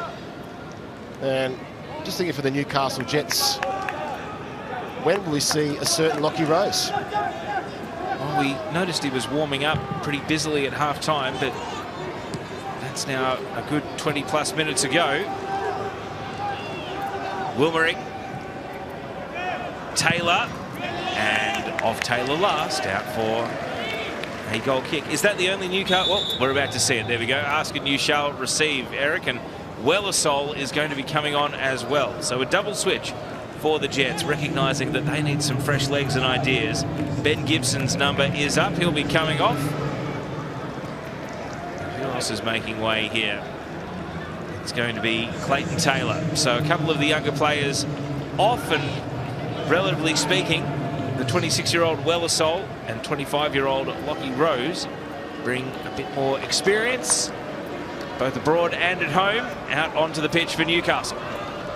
Good time to inject these two players, I think, for Newcastle Jets. They need to have a little bit more of a fresh idea. But if Brisbane Roar continue to play the way that they are, I'm not sure they're going to get close to it. So down that left-hand side with Wellersol, can they combine, get the ball into him and make him dribble at Jack Hingett and combine with Lockie Rose? That's what you want to see. Well, right now, Roar are overrunning them in this game. Stroud. Pass can't find a teammate. Bayliss. Timmins. Aquilina.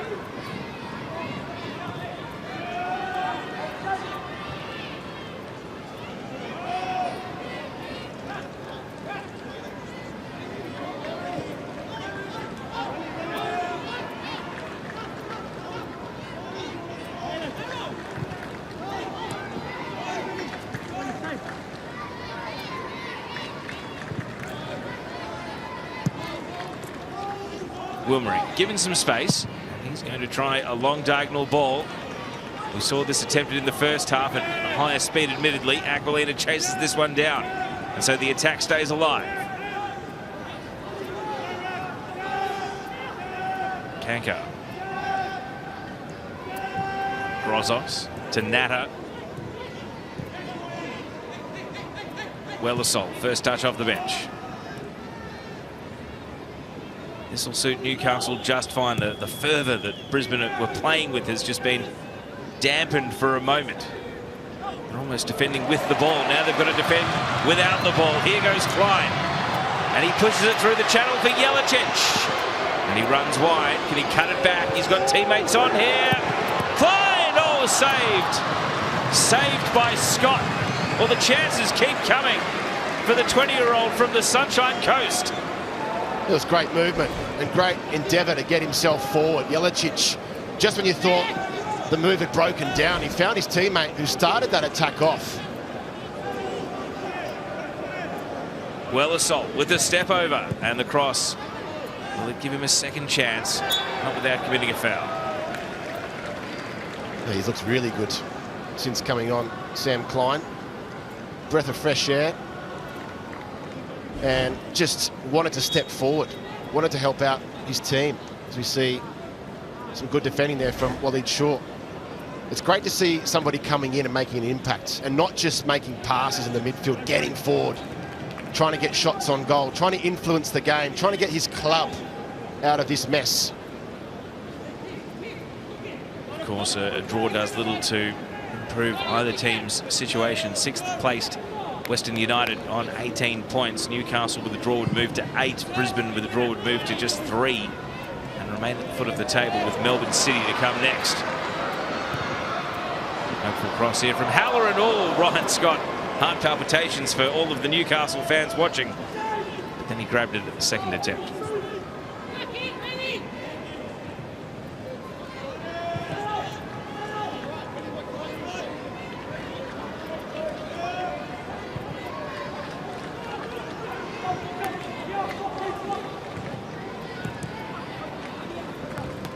Scarcella thought it was his throw. O'Shea took it and won the gamble there because it was his. And now the Roar are down in attack.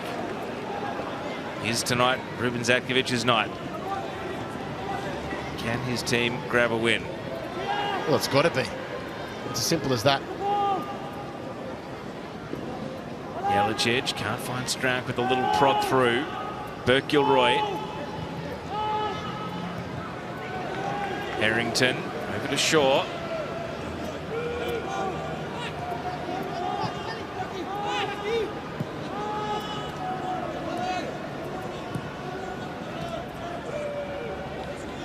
O'Shea. 20 minutes of regulation to go. We know that Raw need to win. Is there much point Newcastle thinking about a point on the road? They're certainly not playing for a point. No team does. And I think when you're this far down on 7 points, it's not that far away from Brisbane. Here goes Wilmering. He's had the occasional run down that left flank on the second half so far. Scarcella tumbles in the box, but the referee takes scant interest. And now Stroud with a nice little move. But the pass not able to match. And that's where Stroud needs to find his feet at Brisbane Roar. Still really, tinkering and getting himself into their starting 11. And let's not forget, he's going to have to impress a new national team coach as well. So these are the sort of games he's got to come in and make an impact. Yes, Patrick Kluivert, the former Brisbane Roar assistant, reportedly taking the job for the Indonesian national team. And of course, what's their next assignment? It's away to the Socceroos in Sydney in World Cup qualifying. So that's about to become supremely relevant to all fans of football in this country. There he is, Stroud, the 21-year-old, his 9th appearance with just that one goal back on the 1st of November and the defeat to Sydney FC. Long ball here, Scarcella and Macklin Freak judged his run. Led head first and was able to clear. He was like a bat out of hell coming out there. Macklin Frick, everybody in the stadium thought, what are you doing? And it was perfectly executed. Great timing.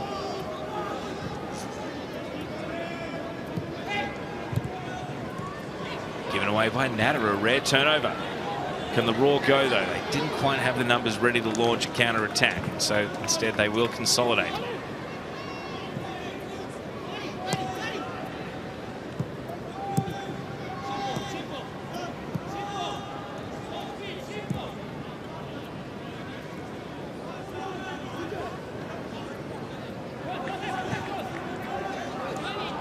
Raw happy to bide their time now. Newcastle laying in wait. They don't want to drain their own momentum here, the Raw. Klein had to chase his touch. Rose breaks kindly for Wilmering. Wellersol apprehensive initially, and now he goes and tries to find the ball. He's still getting used to the physicality of the A-League, it's safe to say. And Raw take possession. That was really good work from Sam Klein, losing possession and then going back and biting and winning it back. And yeah, at 0-0, it's always tough in this moment in the game with 15 left on the clock, and you can be patient, and then all of a sudden eventually you've got to take a risk to try and get something from the game. The finishing hasn't been good enough from both sides tonight. We can see that clearly inside the 18-yard box, but you feel like this game's going to be won or lost by a mistake.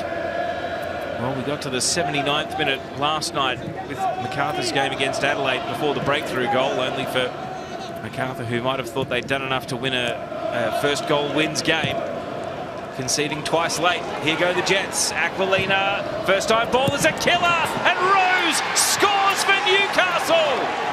Super sub strikes, and the Jets lead at Suncorp.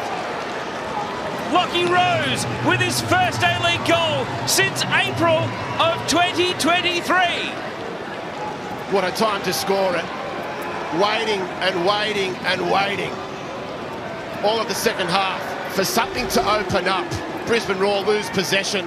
Wellersol with that ball forward. Fantastic work. And again, it comes down to Aquilina with another fantastic pass right across the face of goal. exactly where Lockie Rose likes to operate, and it's a sensational finish right across Macklin Frick. It's 1-0 to Newcastle Jets on the Harvey Norman replay. Fantastic moment for him and the Jets fans who were so excited to see him come through the doors from MacArthur. See his career stats there. Now they have something to play with, but Rob Stanton, he's not going to calm down until the full-time whistle goes, and I suspect that many of these players will have to heed the warning of last night, where MacArthur did break through, only to be overrun by Adelaide in the end. This game was cagey for so long, Eric, but that does not mean it is first goal wins. There is plenty to come. Absolutely, there certainly is, and Brisbane Roar cannot go into a shell here. They've got to try and play it and keep that faith in something working for them, getting forward. Waddingham is on the pitch, and conversely, Robbie Stanton, what a substitution to bring in Lockie Rose, a missing ingredient. Roar looking for an instant response. That pass under hit from Jelicic. We saw the quality of chances they were creating, particularly between the 50 and 60-minute mark of this half.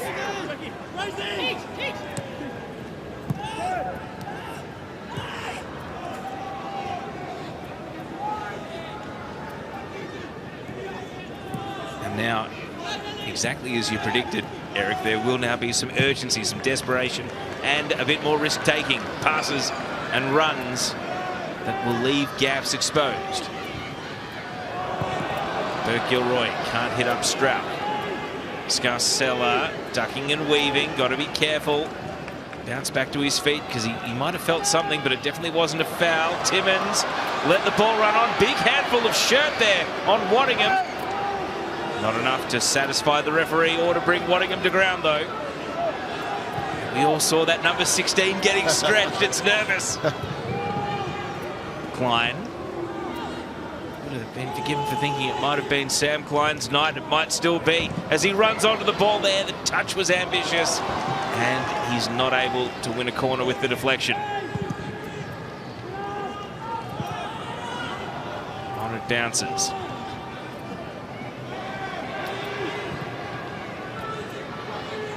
Stroud. Burke-Gilroy.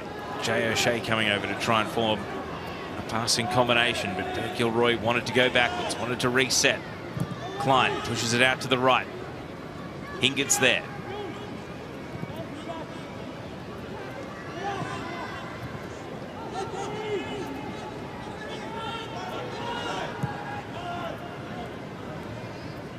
Long chain of passes here for the Roar. You can hear Newcastle, the chatter as they try to organise behind the ball.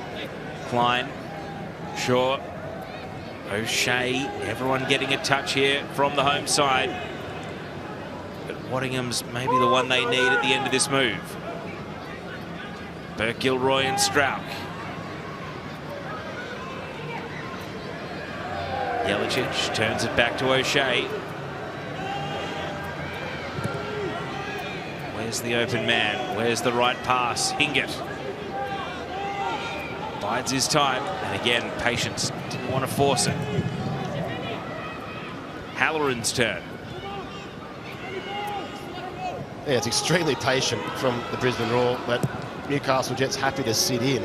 And this is something that Robbie Stanton was alluding to after the last game against Sydney FC. It's about game management now. Now, how do you teach that to a group of young players? Is it a video session? Is it an extra training session on the pitch? Is it learning in the game itself? Jelicic, great run, and batted away by Scott pretty emphatically too. Hingett was at full stretch. He's trying to get back onside here, and eventually he does, and O'Shea uses him. Good that he bounced back up and got onside in the nick of time. And this same phase of play continues. Hetherington now. Raw probing the middle. Jelicic. Halloran turns it out to Hingett. Crowd urging. O'Shea eventually swings in the cross. And Newcastle finally get a touch of the ball, but it's only to repel it. Straight back out to Harrington. Klein. Here's Strauch. What's he got here, Strauch? He's going to shoot and catch a deflection. And that will spin out for a corner. Every single Newcastle Jets player inside their own 18-yard box. Look what it means. The Lockie Rose coming in there, but Strout finds a way, finds an angle, just cannot get something on target. Brisbane Roar, they've got to find something here, and they've got to find it soon. The Roar are dangerous with the initial corner. They are dangerous from the second ball. We've seen it in this second half. But dangerous has not been enough to hit the back of the net just yet. Yelich into the near post. It tumbles through the box. And Klein herring after it, chases it down. Popped to the penalty spot. Kankar rises to the header. Harrington spending plenty of time forward now. Yelich. And can't beat the near man. Out for a throw. But did that take a little piece of the arm there of Kankar? I think his arms were tucked in, so even if it did, you wouldn't think about blowing it up. I think Brisbane Roar would take anything at this point. And it's those sorts of areas, though, Teo, they've got to put Newcastle Jets under a little bit more pressure. Make a run, get it in the box, get it on top of the goalkeeper, and make something happen. Can't have all this possession.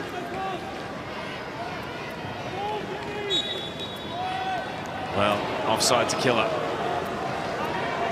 We've barely seen the flag raised at either end of the pitch tonight, but that will take the air out of the balloon. There's no doubt Struck's a quality player trying to get himself into these sorts of positions. It's marginal, but take your hat off to Newcastle Jets for that backline, staying so high, under pressure, under the pump. But that's where Strout's got to be better in those situations. Another double change coming up for the Roar. Corey Brown coming on, as is the Ecuadorian Nasser Acosta. Hingett and Halloran make way. Just a 5th appearance for Acosta, the former under-17 international. He hasn't played since the 21st of December in the A-League. Corey Brown having featured more recently than that. And so fresh legs again. Would be truly an endearing moment if Acosta can grab a goal here for the Roar. Frankly, if anyone can score here for the Roar, the fans will show their appreciation. It's getting into that zone again where Ruben Zadkovic is going to have to answer questions about being good enough but not getting the result. If you watch the 10 minutes between the 50 and 60-minute mark, you'd completely understand why people are saying this team is too good to be winless. This team is too good to be in the wooden spoon position, but games go 90. And there's moments, there's big moments in the game where you've got to take them. Bayliss's free kick, a second for Newcastle, and it might unleash the Boo Boys at Suncorp, so Roar have got to hold on here, and they do. Burke Gilroy. Acosta with it all to do, and he's outpointed as Wilmering concedes the throw.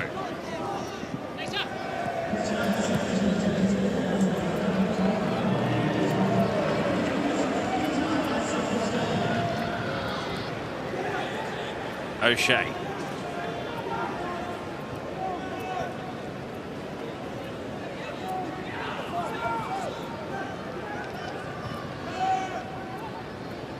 Klein.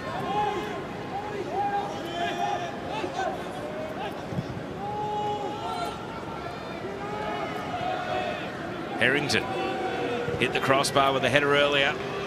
Corey Brown, one of the new subs. He's got that natural left foot, and Scott is clawing it away. It was veering in on his far post there. A cross shot in the end. Definitely intended as a cross off the boot. Well, the birthday boy, Corey Brown, almost got a birthday goal. Trying to unsettle Scott in between the sticks for Newcastle Jets. Is no easy feat. He's been pretty solid tonight. Acosta. Sure. Klein. Brown. And now one more volley. Not quite. Natter. Klein again. And it falls kindly for Yelich. But Newcastle have got so many numbers back. Even Ryan Scott has got a wall of protection in front of him. Fantastic defending Newcastle Jets. They can't find anything at the moment. Klein, what a lovely pass out to Corey Brown. He found himself in that advanced position, and they kept it alive. It wasn't the best of clearances. Kanka getting in front. Another block coming in. It's fantastic work from the away side, who are hanging on. Frustration again for the likes of Jelacic and Klein. Clock starting to become their enemy and Newcastle's friend. We haven't had anyone down injured in this half. The subs have all taken place reasonably quickly. You wouldn't think there's going to be a huge chunk of stoppage. Raw have got to treat it like it's the last minute now. Physical from Brown, wipes out Aquilina, and the whistle does go, and Scarcella there, rather than take an advantage where perhaps there was none, held play up, and Ali Reza Fagani produces the first yellow card of the night for the most recent sub, Corey Brown. A very different card to receive on your birthday, but it was a horrible challenge, wasn't it? Going in on Aquilina, who's been magnificent tonight, in and amongst challenges, getting forward, making passes. In Brisbane Roar, they are becoming desperate, and they should be. Aquilina able to receive a bit of a freebie from the trainer because you don't have to leave the pitch if your opponent gets booked. Fourth official Adam Kersey there might be issuing a telling off though. It's a moot point. The ball is back live. Here's the Paramount Plus player index. Jay O'Shea and Wailid Shur, a couple of Raw players on top, even though it's the Jets in front. We will revisit the Paramount Plus player index as part of the post-game show.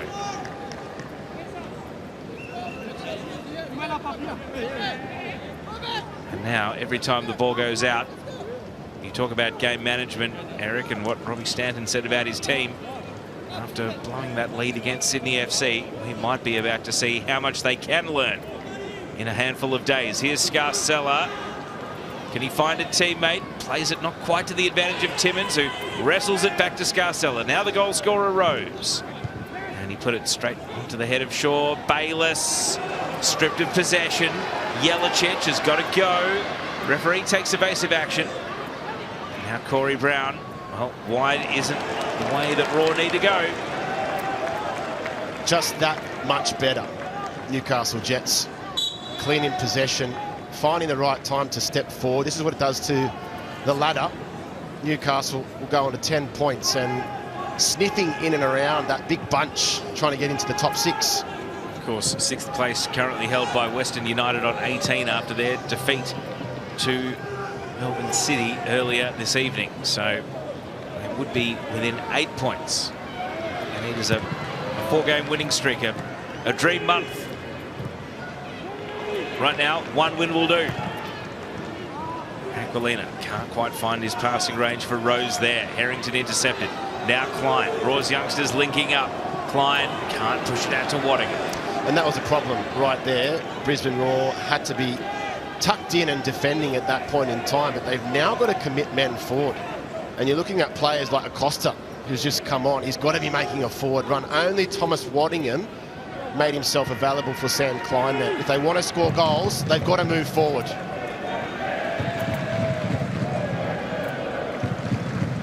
Two minutes of regulation now. There's Acosta. Can he have his moment before the night is out?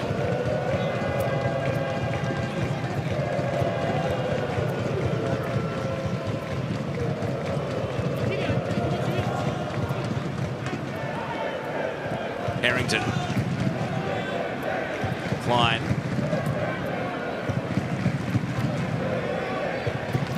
Harrington asking a lot of Brown, and Brown answers, and utter desperation from Kanka to avoid conceding a corner. Stroud. Harrington.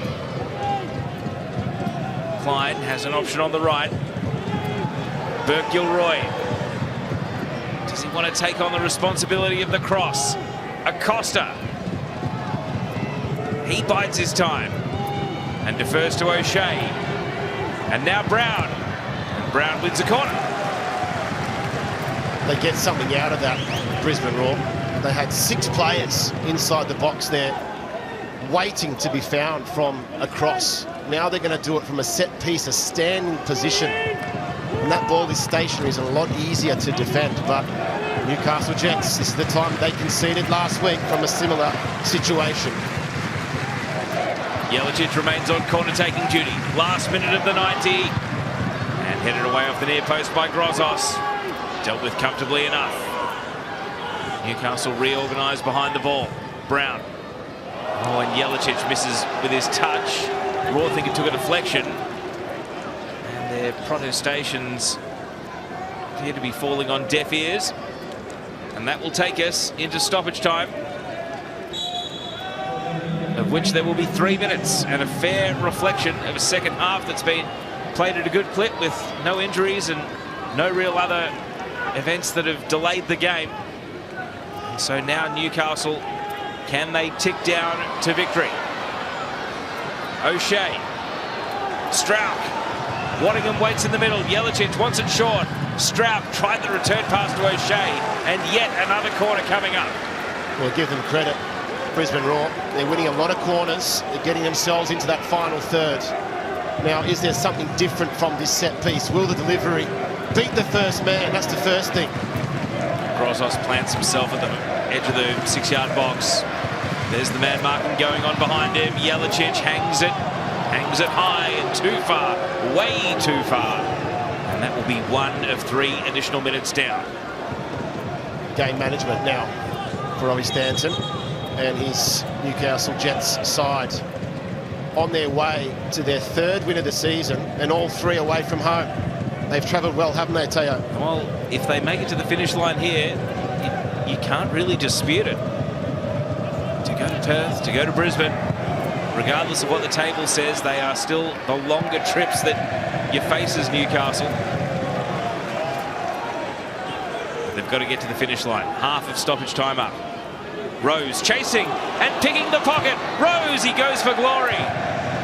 Well, perhaps he couldn't help himself. I wonder about the discipline to run to the corner there, or if you can really turn off your instincts when that's what you're faced with. He's got to go towards goal. He's got to dribble, initiate the goalkeeper and try and finish. But, you know, we'll forgive him for that one. He looks a little bit rusty, but he already got his goal. So what can you say? Natta. Strauch. O'Shea. Burke-Gilroy. Everything's got to go forward now for the Raw. Times are wasting. O'Shea. And that, well, like Jelicic's corner a moment ago, it's becoming ragged as they head towards the finish line. Just don't know where Brisbane will look, who they look to now after this result if it finishes at 1-0. Getting so close again, agonisingly so close at home. And they've had 3 out of the last 4 at Suncorp. They've got some massive games to come up on the road as well. They don't get any easier when you're losing games, particularly at home. Now we might see Rose go for the corner. Indeed we do. So he had a bite at a second goal. Now he takes it down to the line, and it's going to be a goal kick, but everything's got to go absolutely perfect from here. Ruben Zatkovic, it's out of his hands now. It's over to the players he's put out there. Stoppage time is up. Here come the Raw. And that pass perhaps sums up their night, because it's met by the full-time whistle, and the Jets win on the road. Lockie Rose's first goal since 2023 sees Newcastle win. And on a night where the woodwork appeared to be foiling them, they have stood tall, grabbed a goal, and then seen it to the finish line.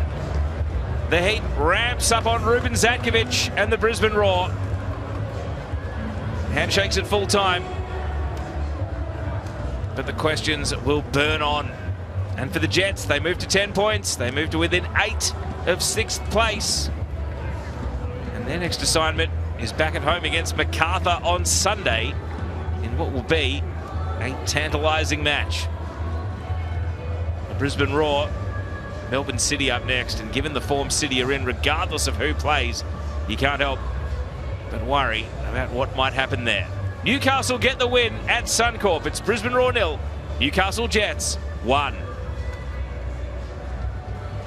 Eric Partaloo, more of the same for Brisbane, 14 without a win. extremely difficult viewing if you're a Raw fan, and it's not going to get any better with the same sort of way of playing, the same results, the same players, same coach. Something's got to change, and is now the time to change. Can they change? Newcastle Jets, happy to see them get a great victory after probably should have taken 3 points against Sydney FC in the last game. So it's a big result, that when you backs against the wall at the start of the second half and you introduce Lockie Rose and immediately has an impact and scores what end up being the winner, it must be really pleasing for Robbie Stanton. And their form line in the last 5 now, 2 wins, 2 losses, a draw. So it's all trending in the right direction. Just imagine the momentum that would be behind them if they'd been coming in off the back of a Sydney win and just that little bit closer, 2 games out of the 6 instead of 3. But they will go into that match against Macarthur on Sunday full of hope that they can really keep this momentum going. Robbie Stanton getting around all the Brisbane players. All right. We do have Thomas Aquilina, who joins us now, our Isuzu Ute player of the match. Thomas, congratulations on a hard-fought win. It must be so satisfying to come to Suncorp and grab the 3 points. Yeah, 100%, especially after a quick turnaround, trouble day yesterday. To be fair, we threw points away against Sydney, so we knew that we really had to show up for this game. It was a tough game away from home, so happy to get the 3 points, and we're back on Sunday now at home. Thomas, Eric Partaloo here. Really enjoyed watching you the last couple of weeks. Just talk to me about the energy that you've shown getting up and down that right flank, and it wasn't just in this game, last game as well, providing those assists. It's a part of your game that you're really flying with at the moment. Yeah, boss has given me full confidence to express myself in that final third, and I think it's really showing this season. And it's just about keeping the form up and helping the team get the 3 points, really. Now, you're up 2-0 against Sydney and you go to 2-2. Did Robbie Stanton talk about game management during the week? Because it was great to see the game out 1-0 right at the end there. Yeah, 100%. We're a young squad. We know that we need to hold those goals against Sydney on the weekend. He really knuckled us down to really focus on game management. It's been a big thing that we're focused on all year, but yet again, we're a young group. We're learning each game, so it's really a really positive sign to see that 1-0 result out. And when we spoke to you after the Perth game, when you did score, we spoke about your goal-scoring form. How frustrating not to add another one there, because you were in and you had a great chance to keep the goals ticking over. Yeah, I know. It would have been nice to see that one go in, but kept my head and really pushed hard for the second half, and I'm happy that I could give Rosie that goal. And just quickly, you're back up with Macarthur on Sunday. How is the team finding the hectic fixture list at the moment? I think it's good. That's what we want to do. We want to play a lot of games. We don't really want to train, so the more games, the better. And especially the way we're playing at the moment. Even the last couple of weeks, the results haven't gone our way, but the football's been slowly getting better and better. So I think Sunday's going to be a real good test for us, for our bodies, and it's going to really set us well. Thomas Aquilina, congratulations on being our Isuzu player of the match. Go and enjoy it with your teammates. Thank you very much. Thank you to Thomas Aquilina there. And Eric, talk us through your 3-2-1 for the Tobin medal. Yeah, it was that pass, wasn't it, to Lockie Rose that sealed the deal for Thomas Aquilina. Another marvellous game at right back, getting forward. Scott had a great game, some big saves early on and in the second half, and one for Lucas Harrington. That first half, he really stopped a few goals going in. It could have been a different scoreline if it wasn't for him. So those are the Tobin medal votes. 3 for Thomas Aquilina, 2 for Ryan Scott, 1 for Lucas Harrington. Post-game show, including reaction from the coaches on the other side of this break. Stay with us on Paramount Plus.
Roberts, Teo and Eric in commentary. Just checking you can hear us. Yeah, all good. Sweet. We'll speak to you on air in just over 90 seconds, I reckon. Okay.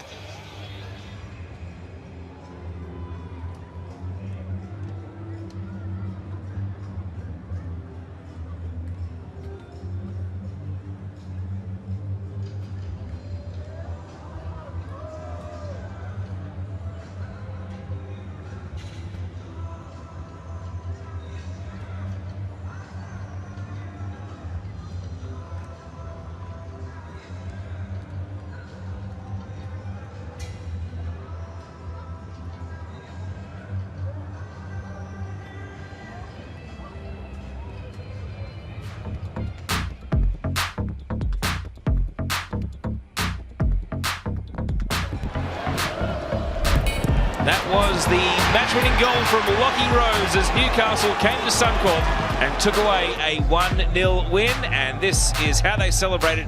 Great to see some travelling fans and a fair old contingent. Morris Pacetto, one of the faces of the club ownership, there in among the travelling fans and enjoying the post-game after a hard-fought win on the road. All right, we're joined by Rob Stanton, the Newcastle coach. Rob, congratulations. How satisfying that your team saw it to the finish line and kept that clean sheet. Yeah, obviously it's very rewarding to not only win but to keep a clean sheet. I think that's our second one this year. So, yeah, I'm really proud of the players. It was a short turnaround, as you know, against Sydney, and we're a little bit disappointed after that game. But players picked themselves up. We're a bit thin. They had to dig deep. We recovered them. And they're quite a young team, as you know, and they handle it quite well. And I'm super proud of the effort and just the way they managed the game and the way they played the game as well today. I was really impressed with them the game once again. Robbie, Eric Partaloo here. It seemed as though you learnt your lesson from last week in terms of managing the game out there, being 1-0 up the last 15 minutes of the game. That must have pleased you to get through that one. Yeah, look, it's when you've got an inexperienced team as well and a young team, you're going to have those moments. As I said, people go, you're unlucky, but it's more about recognising danger and opportunity. And when you have a young team that probably needs more exposure, those big moments, you sometimes make mistakes and you get caught. So I think there's one thing we were poor last year was managing games, and I think we've improved a lot this year. I think the team relatively young but is maturing as a football team, and I think you can see that. That was a pretty good display tonight, and even against Sydney I thought we were exceptional. And it's been probably the last 4 games have probably been very similar, and I'm very happy with the playing squad. And just how do you teach the game management to the players? As a coach, is that putting a session on to literally walk the players through it? Is it a video sessions? Or what do you do? We train how we play. So basically everything we do involves every moment in the game. We don't focus on if we're at one moment. When we're training in all moments. So we try and expose the players at all times. And when we're doing conditioning sessions, when they're fatigued, they worked very hard in pre-season to experience that moment when they were super fatigued. We took them to Perth in pre-season. We loaded them up, made them play 2 games in 3 days, made them experience under duress, things like that. Just